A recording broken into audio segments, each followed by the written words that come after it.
great to be here, and I've had a nice 2 days so far. I'm looking forward to the rest of today and tomorrow.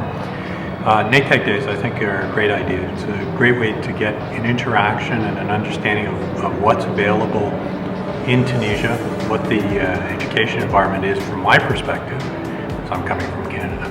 I think also it's great for the students because they see a different cultural view. What's particularly useful about this group, I think, is that the people who are running it are really involved.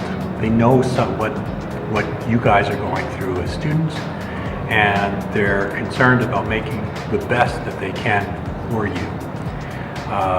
Looking at the expertise of the other professors here, particularly Professor Benrod, who's a colleague of mine, but everyone there, their expertise in terms of entrepreneurial skills, research skills, the understanding of what the Canadian and American environments are, I think are unique. It's so helpful to you guys to understand what's available to you, and also how to communicate with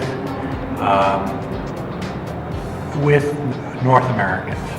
One of the big difficulties, and it came out, I think, really well in the CV discussion, is how do you present a CV that is appropriate in Tunisia, and appropriate in France, and appropriate in Canada or the US.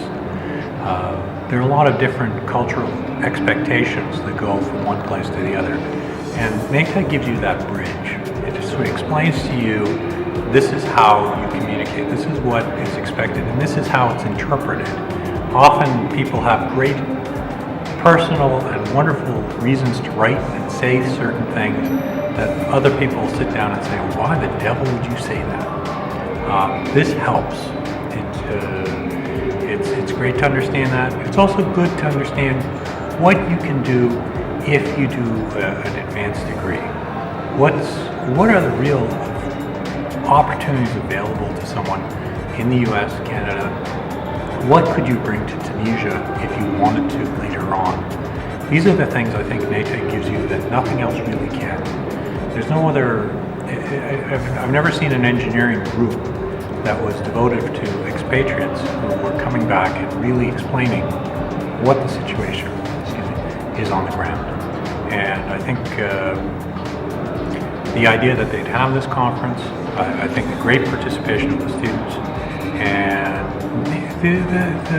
the real care and the desire of the organizing committee to do all of this says a lot about Tunisia, but it also says a lot about the people who actually do this. It's great to be here. Thank you.